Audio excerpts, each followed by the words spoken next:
Thank you for listening to Offline and Unfiltered. We are your hosts, Lakeisha and Megan. On this podcast, we bring you unfiltered conversations on business and culture through listener stories, expert interviews, and a little bit of shit talking.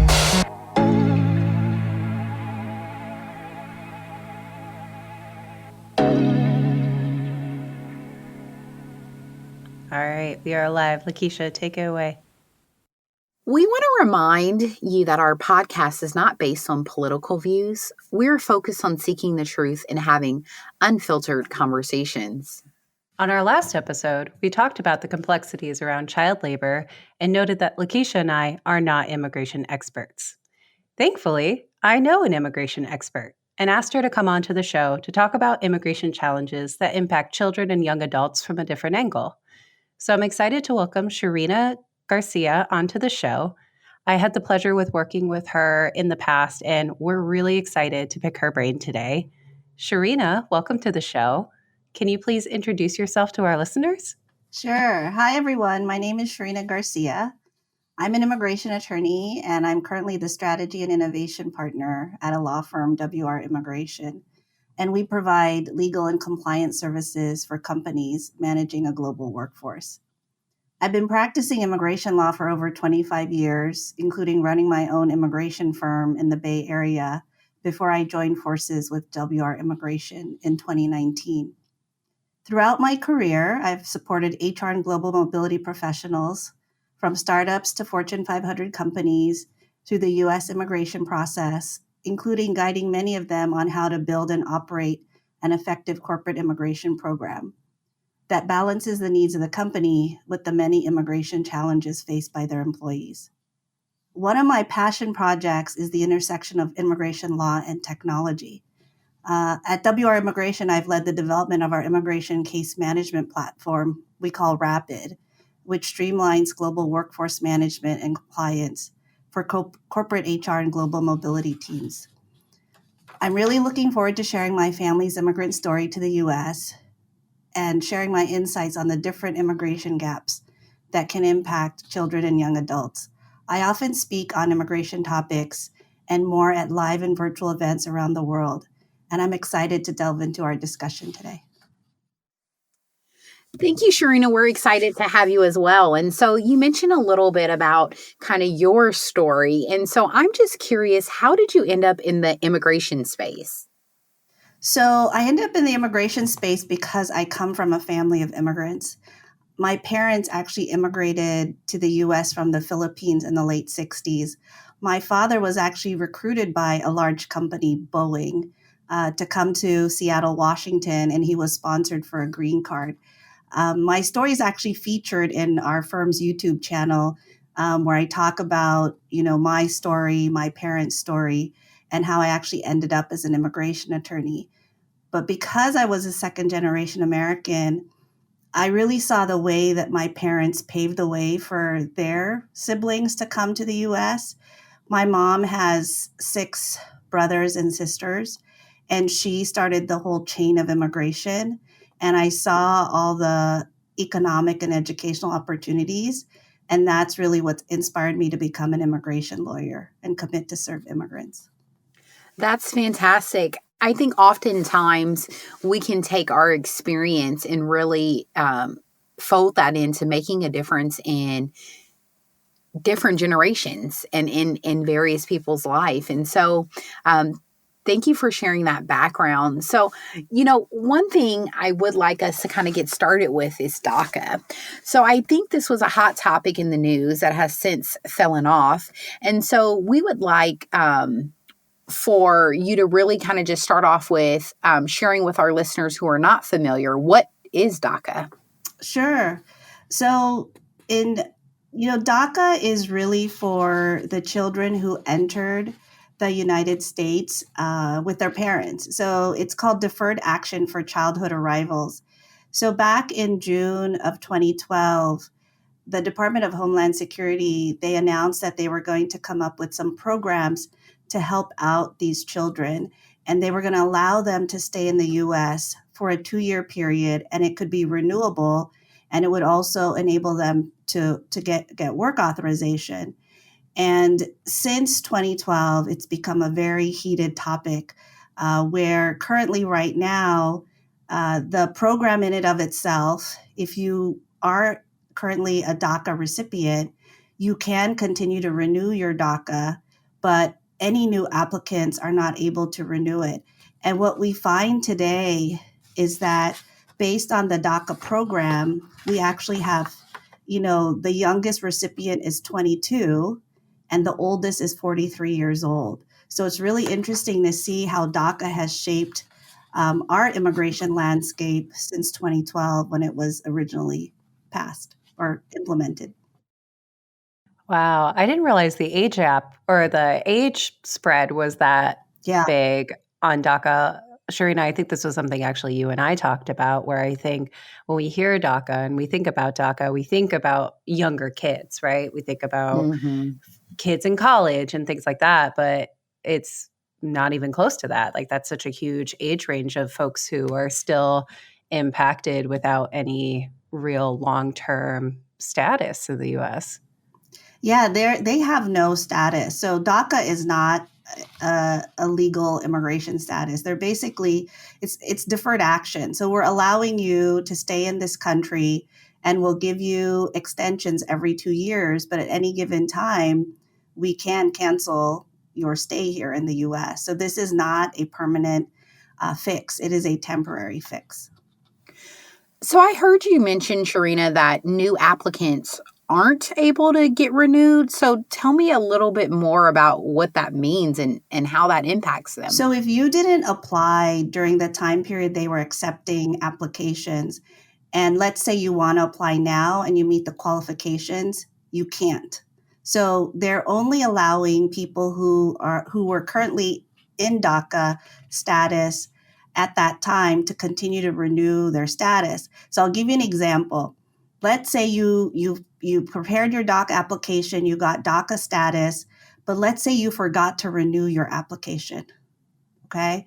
And so currently right now, if you forgot to renew and your DACA status lapsed, you cannot file a new DACA application. So you're out of luck. So really, the DACA program as it stands is only for people who continue to stay in DACA and continue to renew their DACA status every 2 years. Wow, that's heartbreaking, because I'm just thinking about, maybe someone who's 40, who's a husband, maybe the provider for his family, and he forgets to renew his application. And so then it sounds like everything will come crumbling down based on that. And so I am just curious, what is the financial cost to renew your DACA application? And is this something you could do on your own without an attorney? There's a filing fee, and you could also have it waived based on your financial resources. But to be honest with you, many DACA renewals are done by individuals on their own, right? There are a lot of nonprofits out there that will assist you to do DACA renewals. But I'll just share some real life examples of how it's actually impacting companies. So, just yesterday, I was talking to a corporate HR, and he was telling me about how he has this individual who's a high performer, but happens to be on a DACA employment authorization card. And their EAD was expiring in a couple weeks, right?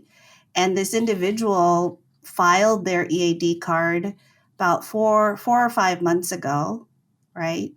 And it's still not approved. And the rules for DACA is that if your EAD card is not issued by the time your DACA EAD expires, there's no grace period. You have to stop working.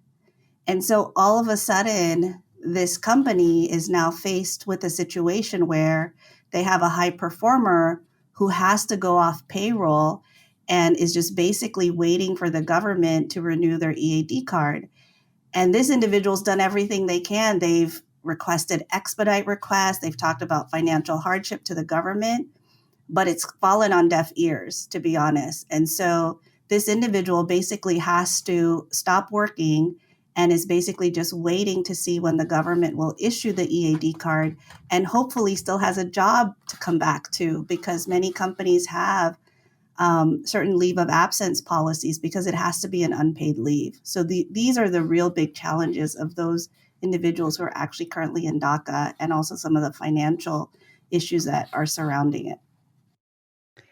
Yeah, I've been in that situation, Charina, once upon a time, where a very similar situation. We had a really great employee who was on a different visa type, but Charina, really quick, can you define EAD card before I finish the story? Yeah, it's an employment authorization document. So it's an actual card that tells you that you provide to your employer when you're completing the I-9 and verifies your work authorization. Yeah, great. Thank you. Sure. I knew you would define that better than I would. But similar situation, the employee's visa was valid. So their visa allowed them to be in the US, but they needed that EAD card for me to be able to pay them, for them to be authorized to be paid in the US. And it was the same scenario. It was during COVID. So, during COVID times, there was a lot of backlog around things like that. And I think normally an EAD card, Charina, you can correct me if I'm wrong, it doesn't usually take that long. It usually takes a couple weeks, maybe 1 to 2 months tops. And this person had been waiting 6 months, and their EAD lapsed, so they weren't authorized to work in the US, and we had to take them off payroll. And I think it's still a couple weeks later, they still hadn't gotten the card, and we ended up having to part ways with that person because they just weren't legal to work. Thankfully, I think when they finally did get their EAD card, they reapplied and there was a role for them, but that doesn't always happen. So, companies are kind of stuck in these really tough situations too, where, like you were mentioning, Charina, it's like, this person's really great. We want to wait, but we can't always wait for them, when we're talking about several months or longer. So it puts employees in a really hard situation. It puts employers, managers, explaining to the manager, they just can't work. Like, they legally can't work. And they're like, there's nothing we can do. And I'm like, no, there's really nothing we can do. We just have to wait on the government. Yeah. It's interesting because, I'm in the HR sector and I'm seeing this occur a little more frequent. And so I don't know if the backlog is still going on or not, but I am seeing an uptick in this. And similar to what you mentioned, Megan, not only does it impact the employee from a financial standpoint, but in the situation I was in, the employee was embarrassed to talk about it, right? And she felt as if, she didn't do what she was supposed to do. And it was it was like a shameful discussion. And in that space, I had to create room for her to understand, like, you did what you were supposed to do. Your attorney did what they were supposed to do. And don't wear this shame or this blame on yourself. And so I think the bigger discussion here is, how do we equip people that we allow to come into our country and allow them to work, and then we just cut them off immediately? It's very interesting, and it makes me think about, what resources do we provide them to survive during that interim period. And I'm just curious, Charina, are there programs available when these individuals can't work to get income or subsidize rent or food or anything of that nature? Well, that becomes touchy, right? Because let's say let's treat everyone the same, and someone is unable to work and they can't show their work authorization, and the rules are that they're not supposed to be employed, right? So I get these questions a lot. Well, Charina, okay, we're not going to employ them, right? They're not coming to the office, but this is their source of income and they're the breadwinner for their family. And what can we do to help them, right? And so they'll say, well, could we offer to give them a loan, or reimburse them for some housing costs, or X, Y, and Z? And my comment is always, you need to talk to your employment counsel and you need to treat everyone fairly, right? And so are you actually making an exception for this person given their immigration status? And would you make the same exception to others, right? And it goes along the same lines of, is your health insurance going to continue, and for how long will it continue if you're on leave of absence, right? If you're on an unpaid leave, because it's not a medical reason, right? It's a work authorization issue. And that's really where I see a lot of the HRs having a hard time with, how do I help this person with their benefits and with their ability to actually remain, here, if they're living in the San Francisco Bay Area and income for a couple months, that's really hard, right? Unless you've saved enough money to cover your rent expenses and all your other expenses. So I think financially, the company can think of creative ways maybe that they could help out the employee. But on the other side, they're not able to work. And if they work unlawfully, then they're violating their status, right? And so, in those situations, what my recommendation is for HR, like, how can you mitigate this? How can you help individuals so they're not in that situation? And to be honest with you, you will know when your employee is a DACA recipient. When they present that employment authorization card, the EAD card, there's actually a code on that card, and it'll actually say that they're in DACA. And I think the best thing that HR can do is, be hyper vigilant. Like if you have a re-verification policy for your I-9, stick to it. Make sure you do it at least 6 months ahead of time and that you're in conversation with this individual, because it's very easy to forget that your EAD card expires, right? It's kind of like my clients who forget, even my niece, she was planning a trip to, Asia, and then she got her ticket, she got everything, but she forgot to look at her passport and it was expired, right? And so these are the important documents that we have to, I tell my clients, put an alarm on your phone or do something, so that you get a trigger when it's time to start renewing your paperwork. Because, to be honest with you, the burden is on the individual to renew their work authorization. It's not really on the company, right? But the company can actually remind them, hey, your work authorization is expiring. We have to re-verify you and update your I-9. Just want to remind you, and then just do routine follow-ups and see, if they've actually submitted their paperwork. Some companies will actually pay a lawyer, like their company immigration lawyer, to prepare the renewal application. And so I think if you're going to do that, that's even better, right? Because then at least you have a legal counsel helping to guide this individual and making sure that it's filed early enough. But that doesn't guarantee it's going to be issued timely, right? Because it's still subject to government delays. So you could submit it on the earliest day possible, but if there's government delay, then you have a whole pool of DACA recipients who are just out of work until their EAD card can be issued. It's crazy. And just to be clear, Charina, there's no, or maybe I'm mistaken, there's no path to immigration for DACA recipients right now. Could an employer sponsor a green card, or is that not applicable to this deferred status? So, we're getting a lot of questions about that because you have these high performers who, are probably in really high positions now, and they want to help them, right? And so they come to us and they say, can we sponsor them for a green card like we sponsor other non-immigrant workers, right? And so what we always say to them is, well, we can get to a certain part of the green card process, but once we get to that part, it's going to be more complicated for them to get the green card because they may not be able to get their green card here in the US. And if they leave the United States, then they've triggered these bars of reentry, meaning that they can't come back into the country for 10 years.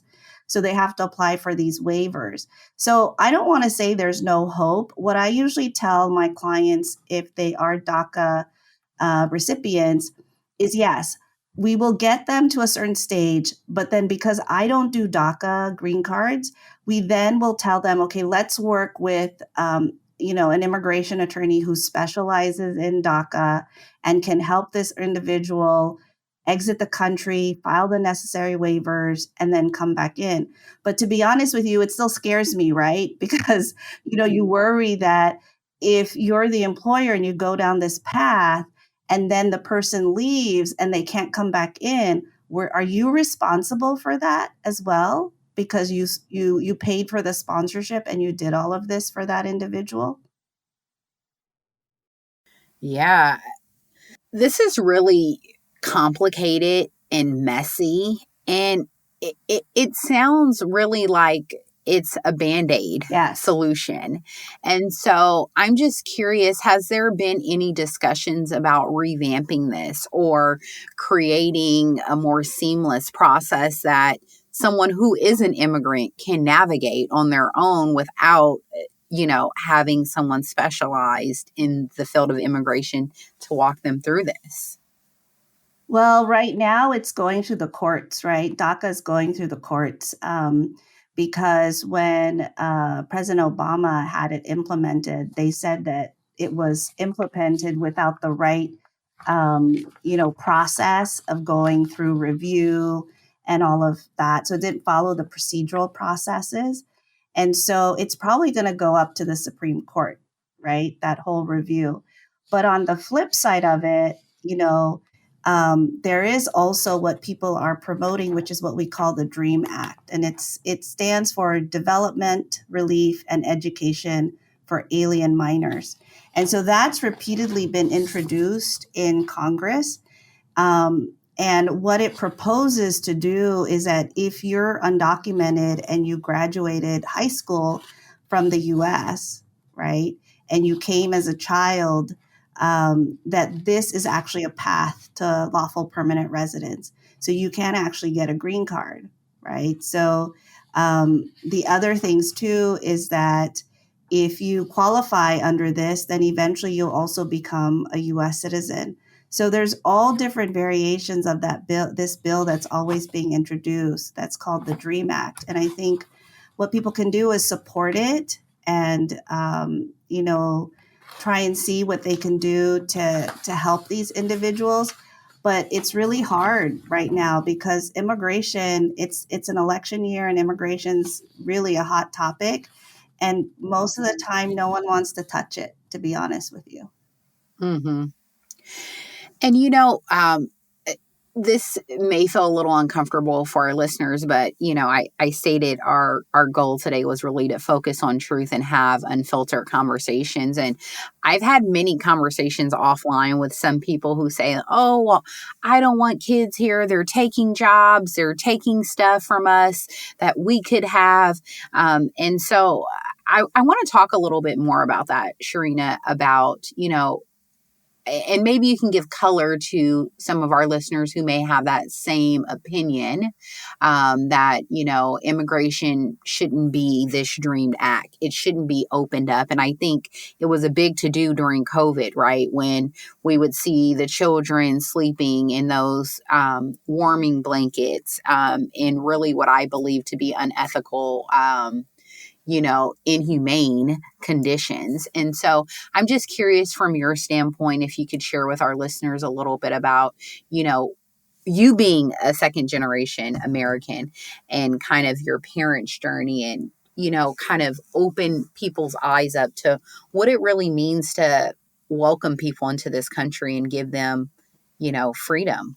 Yeah, when my father came here, he was he's an electrical engineer. So he came through the professional path. And, typically when there is a need for this type of skill, which is currently happening right now, so individuals who graduate with a STEM degree, they may get preferential treatment in terms of being able to get green cards faster or being able to qualify, or even if you're working in the AI industry. And so when my dad came, there was a big reason for him to be here. And he was welcome, to be honest with you, because he was an electrical engineer. Boeing had a huge government project and they needed electrical engineers, and there weren't enough of them around in the US. And so I think he saw an ad in the paper, and he decided to apply, and then he came and he got his green card. So after a year of living here and working at Boeing, right? And my mom, my sister came with my mom. She was 6 months old. My mom tells stories about how, she came from a tropical country where she had her family. She also had people helping her with her child. And she came to this country, to a dreary, cold, wet Seattle, where it was constantly raining.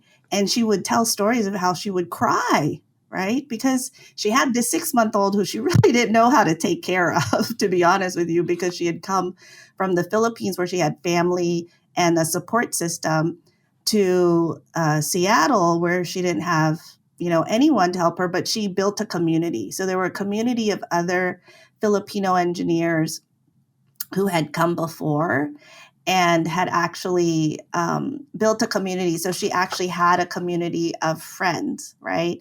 And the funny story that my mom and dad tell us is that when they were getting ready to pack up and go to the US, because they had never been on a plane, and they were asking their friends who were in Seattle, what should we bring? And they said, you should bring rice, because Filipinos love to eat rice, right? There's no rice here. There's no rice in Seattle. And so my parents came and they brought a bunch of rice. And then my mom and dad tell the funny story about when they got here, they found out that there actually is rice in America. But the problem was that this person didn't have a car and couldn't go to the store where they actually sold the rice, right? Because it's not at your local, at that time in the late 60s, it wasn't at your local Safeway, right? Mm-hmm. You had to find where you could actually buy the rice. And so when my parents immigrated, those were, some of the struggles they shared with me, but in a funny way, right? Because they don't really talk too much about how hard it was. But when I was born a year later, my dad got laid off from Boeing. So imagine you have an 18-month-old child, and then you have a newborn, and you have a wife who's unhappy living in the United States, and then you have a new baby and you don't have a job, right? And so my parents lived through that struggle, and then they had to figure out, okay, what are we going to do? Because it wasn't just them who were laid off. And that happens a lot now too. I think because you guys are both in HR, I'm sure you know that when you're laying off a person who's on H-1B, that has a huge impact on them and their family. Right?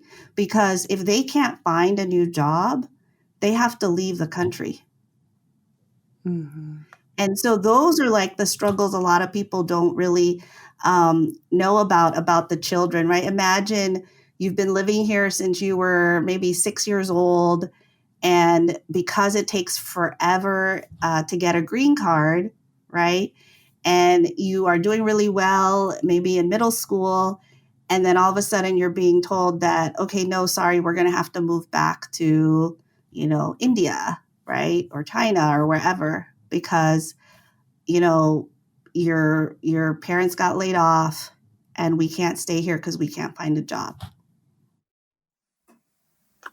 And Charina, just for our listeners, can you elaborate on what is an H-1B visa? Yeah, so that's a temporary work visa. So there's a lot of individuals who, once they graduate from, they're foreign students, they go to a university in the US, and then they graduate. And when they graduate, they're given work authorization. So they're given, if they graduate with a STEM degree, so science, technology, engineering, or math degree, they're given the ability to work in the US for 3 years. And then once the 3 years are up, they have to find another visa to be able to continue to work. And so the other visa that's the most common is the H-1B. And the H-1B is a temporary work visa for professionals. So the minimum requirement is that the position must require a degree to do the job, and the individual has a related degree. And there's no requirement that you have to advertise or, put ads out there. It really is built as a temporary work visa. And so the maximum time you can be on this H-1B is 6 years.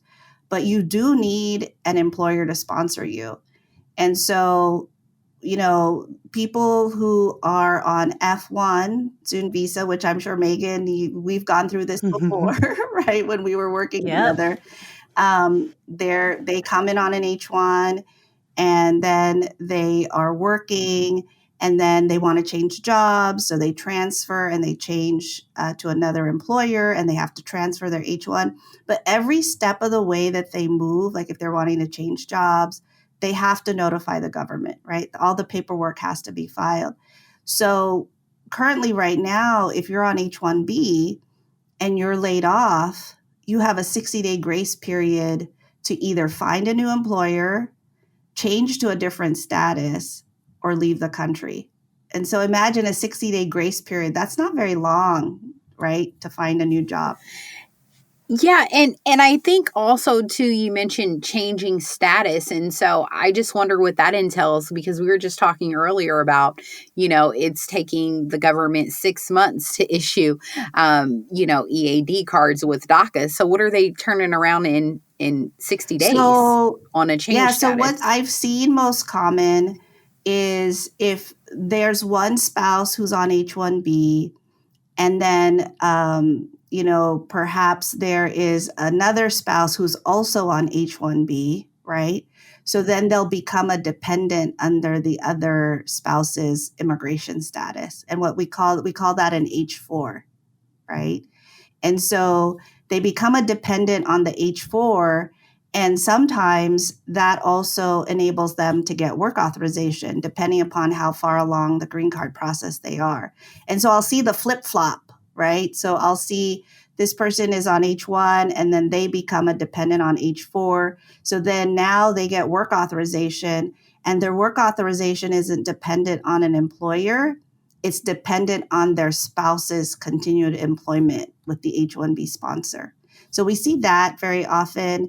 To be honest with you, they may try to go back to school, but that's hard, right? Like if you've been a professional for so long and then you want to switch to an F1 student status and start going back to school. So we've seen some people do that. Honestly, some people, it's time to get married, right? They've been with their long-term partner, but they've been hesitating to get married. And so it kind of accelerates the path. And then they decide, let me marry my U.S. citizen my U.S. citizen partner, right? And then some people have no real options, and so they actually have to depart the U.S. But people are starting to get creative. They are looking at other opportunities to become entrepreneurs. So maybe they can become entrepreneurial and actually start a new business and be able to stay here that way and get an investor visa. Some people are pooling their money and they're trying to get a green card under what we call the EB-5. So that's, where people invest, close to $1 million in the U.S. that generates jobs for U.S. workers. And so they're pivoting to that to be able to try and get a green card that way. And they're also looking at other ways to get a green card that's done through self-sponsorship. So the biggest thing right now is what we call the national interest waiver. So if you can show that the work you're doing is going to benefit the U.S. as a whole, then you could actually self-sponsor for a green card. And that's what we call the national interest waiver. So we've seen a lot of different ways that people are trying to be creative to be able to stay in this country. Wow. I wanted to, Charina, when you and I talked, we talked about an area I actually had no idea about, and it's on the topic of the H-4. So the scenario of, there are two folks here, they're both on H-1Bs, and they bring their children with them. Yes. So So maybe their parents are on a path to green card, maybe not. But what happens to their children when their children become of working age? Yeah, so that's really the challenge that we're seeing now, because the children are not given work authorization, right? So these children, like let's say, like for my kids, when they turned 16, if they wanted to get a job as a camp counselor or whatever, they could do that. But these children are prohibited from doing that. They're not given work authorization. Let's say these children want to go on, education abroad, right? They want to do a semester abroad. Well, their ability to come back and forth to the US is kind of hard, right? Because it's all dictated by their visa and being able to have a visa to be able to travel back and forth. And so what you find with these children, and then this other thing that my coworkers and I were talking about is they have to be good. So meaning that you're allowed to stay on H4 until you hit 21. Okay, do you remember when you were in college and you would try different things? Maybe it was, marijuana, maybe you got a fake ID, maybe you did these things. These kids can't do any of that, because if they get into trouble, it's going to impact their future ability to get a green card or stay in this country. So we say they have to be good, right? They can't do those types of things, because every time they do something, they get a DUI or they do something like that, it's going to impact their ability to stay in this country, and it's going to be a little mark on their immigration status. I mean, at the end of the day, they'll probably still get their green card, right? But it's still going to be something they have to disclose every time, right? And it's going to be something that they will look at in terms of renewing their visa or even getting their green card. And what we're finding now too is, I told you that the kids only have it until they're 21. What happens when you turn 21, right? Your family's here and you can't stay here because you've what we call aged out. You've turned 21. And so what happens is many of these children will move to, if they're in school, they're moved to F1 student status. But that's very expensive, right? Being an F1 student, there's no in-state tuition or anything like that. You're a foreign student, so you're paying the full tuition. There's no financial aid, right? And so it's really difficult, because you could have been educated here. So I'll give you an example. Because of the immigration process and the delays, especially for those whose parents are born in India, imagine you come here when you're 5 years old, right, from India with your parents. And then your parents are working on H-1B, and then they get sponsored for a green card. But because the quota delays are so long, it could take 14 years before your parents even get to that final stage of green card process. So if you come here, and so you have to think about future planning. My child is only 5. Why am I worried about this? It's because that in 14 years, or when they turn 6 and your employer decides we're not going to sponsor you for the green card until much later, your child is going to age out and is not going to be able to stay in this country with you. So there's a lot of planning you have to do, even when the child is only 5 or 6, if you really want to stay in this country long term.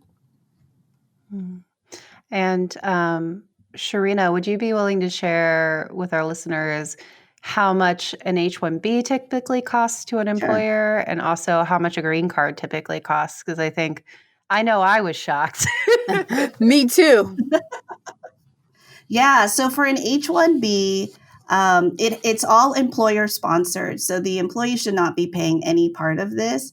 And usually with legal fees and filing fees alone are very expensive. So the filing fees alone are typically about $4,000 for filing fees alone.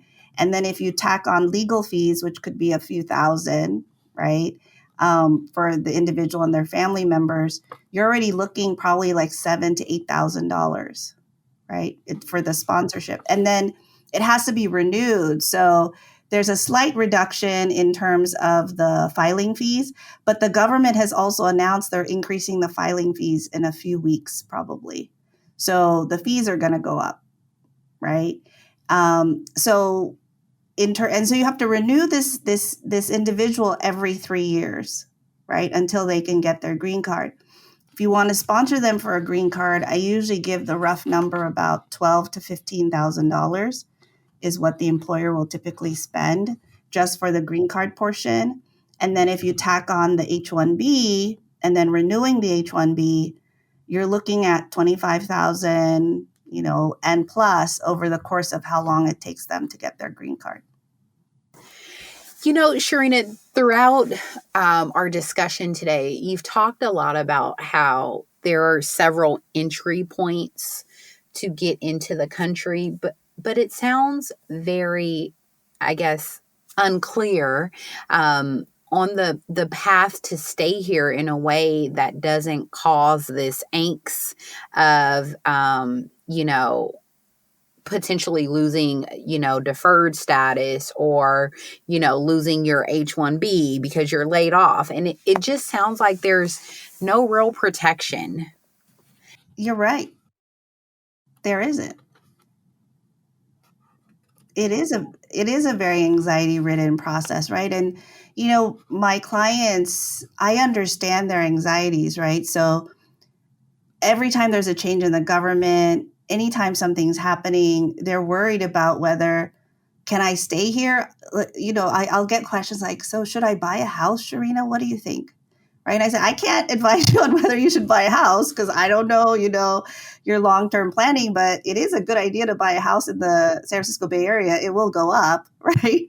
But in terms of, do you think about it? Do I think about it, right? Like the fact that I may have to sell my house unexpectedly because I have to leave this country. I don't worry about that, right? But they do, right? They have to worry about things like that.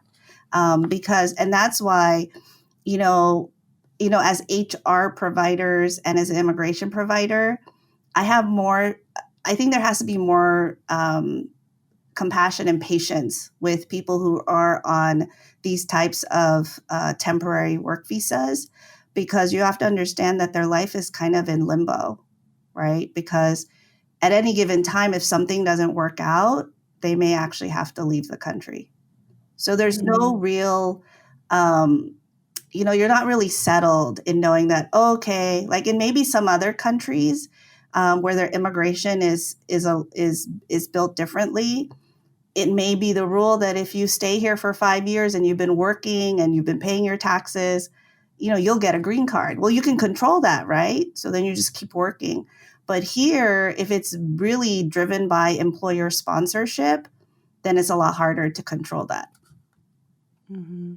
Yeah, I remember, especially in the last year with so many tech layoffs, like my LinkedIn feed was full of folks like, I have 60 days to find a job and I've been here since I was 18, 17, right? It's just really heartbreaking. And like being in that position too as an HR person, talking to folks about like RIFs or whatever, it's like, yeah, RIF, reduction in force, layoffs, et cetera. Hey, if we lay this person off, like they have to leave the country if they can't find a job in 60 days. And that's really powerful. And, some companies care, some companies don't, but it is heartbreaking because I think what's really sticking out to me is the length of an H-1B, right? 6 years. You build a life in 6 years. You could meet the love of your life. You could make a whole network of friends. You could find a job you really love. Like 6 years is not, I know the H-1B is intended to be quote unquote temporary, but like 6 years is a really long time. And so, you get to the end of that H-1B status and you do have to scramble to find an employer that will sponsor a green card. Getting candidates in an interview process saying like, I'm really interested in this job. Will you guys sponsor a green card for me? And again, kind of coming back to the costs and, us on the other side is like, we don't know you yet. Like, yes, maybe, but we don't really know you yet. Right. It's a hard position to be in. It's like Lakeisha said, it's super stressful for the employees, but it's also stressful for the folks employing them, because then you do, grow to be really attached to these people, and you don't want to kick them out. The decision you make will kick them out of the country. Or at least the odds are pretty high when the market's bad. And yeah, I agree with it, Lakeisha. Like, I just wish that there was, especially considering all the government delays. Like, I did chuckle, Charina, when you said like the costs are going up. I was like, the costs are going up for the filings that are often late and like super convoluted and slow, Right. but we're going to charge you more for it anyway. I just wish that there were more grace periods for people to like figure it out.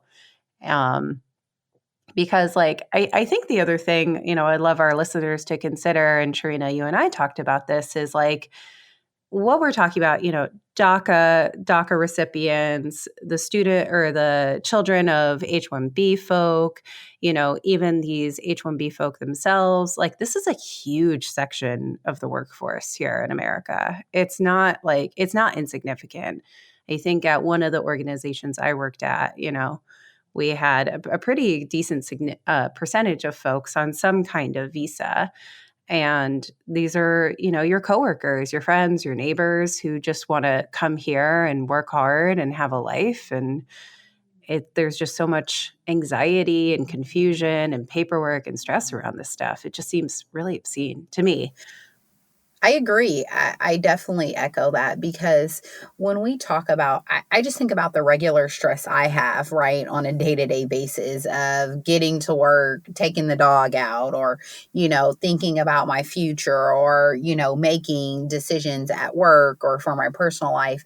And I don't have to carry the burden of, oh my God, in 6 years, or my deferment may not go through and I may have to go back to a country that I don't even have anyone that I know there. And so, thinking about how someone navigates life with that excess burden every day seems a little inhumane. And then we talk about this process being so convoluted. How do you even navigate that on your own? And it just seems very unrealistic for, this population to navigate. And it seems a little unethical for us to have a process like this, if I'm being honest, and if I'm being unfiltered with our listeners. Mm-hmm. Charina, I'd love to hear you talk about how you manage this personally. Like, you have to break bad news, not see things get filed on time, have to talk to people about, yeah, you might have to go back to India, even though you haven't been there since you were 6. Like, what is that like for you? It's really stressful. So, I've been doing this for over 25 years, and I'm the type of person that takes a lot of things, even the work that I do, very personally and to heart. And so it is even tougher for me. Like, I see some of my colleagues who are able to just, they remove the emotion from the situations and stuff. And for me, it's a lot harder, right? Because I have a lot of compassion for my clients. Like, I was talking to one client, and he has twin girls, and they were, college age, heading to college. And he kept contacting me saying, Charina, when is my green card going to get approved? When is my green card going to get approved? And I said, I don't know. Like, it just depends on the processing times. And he was telling me, like, I have twin girls. It's getting really expensive. They really want to go to these great schools, but I can't afford it. We don't get any financial aid. They're really great students. They're doing really well. I need them to get a green card so that their opportunities will open up for them education-wise, right? And and I remember talking to him as a parent, like understanding what he was going through, because his kids were stressing him out, right? Because they wanted the opportunity to do other things, but they were limited by their immigration status to be able to do it. And, whenever over the 25 years and all the stress that it's brought in, I think there's a lot of gratitude I also have for, what I have, right? And what I don't have to worry about. And a lot of, sympathy and compassion for the work that I do, and just listening to people and letting them tell me their story, and me just being a sounding board, even though I can't have that magic wand to give them exactly what they want, right? But I think for me, how do I manage it? I was talking to some other colleagues, also women, yesterday about, how do you navigate it? Because I have the ways I navigate it. And so for me, it's about sleep. Like, I have to have my sleep. To me, sleep is really important. And I don't like waking up to an alarm. I like my body to tell me when I'm rested and I can wake up, right? And so that's really important to me, because I feel like if I'm rested, then I can tackle the day. Healthy boundaries, really knowing when I should say no to something, because I'm kind of like a people pleaser. So I'm always saying yes to everything and everyone. And so learning to say no, and really thinking about, how do I manage my time for myself? Like, what is my me time? What is my alone time? And what is the time that I devote to my clients, to my family, to my friends? I have this funny thing that I learned when I was on a woman's panel, and this one attorney spoke, and she talked about how she had her raft of bitches, and I started laughing. And these are the women who support you through all the crazy stuff that you go through when you feel like you can't handle it anymore. And you have these women who are just there. They're your raft of bitches. We call them raft of bitches. And it comes I love that. It comes from I think it was, I don't know if it was seals or some animal that when they are having a hard time, they all link their fins together or something and create a raft so that they don't float away, and that they're all like they can help each other with their children and things like that. And so it's called raft of bitches. And so I have my raft of bitches who I go to whenever it's just too tough, right? And I need a boost. So yeah, those are some of the things I do in terms of being able to manage the stress. And just let it out, right? The folks that I talked to yesterday, the ladies, we talked about exercise, meditation, and then traveling and seeing if we want to travel and just kind of get away from the space we're in and enjoy a different part of the world. Thank you for sharing those tips, Charina, because I think those are really practical for all of our listeners, right? I think, regardless of the space you're in, work can be heavy. And so having some tools to be able to navigate that allows you to show up as your best self. And, I think some of the things you mentioned, I will adopt, like raft of bitches. I love that one. But, for me, what's really important and what I have seen is, like, if I don't work out, I can tell, like, just my decision-making ability is a little skewed and I'm just not 100% present. And so I think for our listeners, it's really meaningful to find tools that help you kind of navigate whatever your heaviness is in your professional sector or personal sector. I'm +1 on sleep. I have to sleep. And I have to sleep. I have a sleep timer, and I have to sleep 7 hours and 45 minutes. And Charina, similar to you, I've gotten myself in a space where I don't need an alarm anymore, because my body is just like, between 9:45 and 10:30 is bedtime. And then I sleep pretty much solidly like 7 hours and 45 minutes, and then I wake up. But yeah, it is.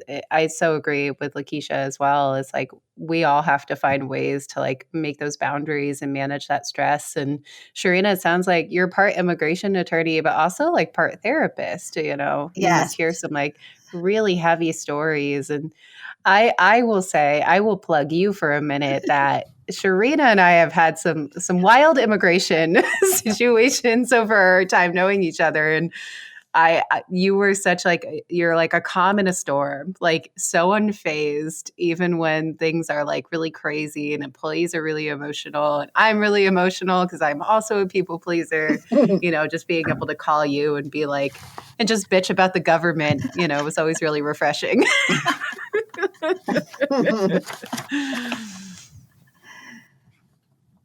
Yeah, but it is, I mean, I'm so glad we had this conversation. And again, like I learned so much, even like as someone who has like spent a lot of time in this space, like I am still really shocked about like the H4 children and not being able to get financial aid and things like that. And how DACA is still just this like, it's just everybody's punting it because it's heavily political and things like that. And, so I hope our listeners, had an opportunity to learn some things they didn't know and maybe just bring a little bit more compassion and empathy for folks who are in this country, maybe weren't born here, but immigrated here, or maybe their parents immigrated here. I think we talk a lot about the American dream and, we see the things that happen in other countries. And, I know I'm a person who I am pro immigration. Again, we try not to get political. I think that,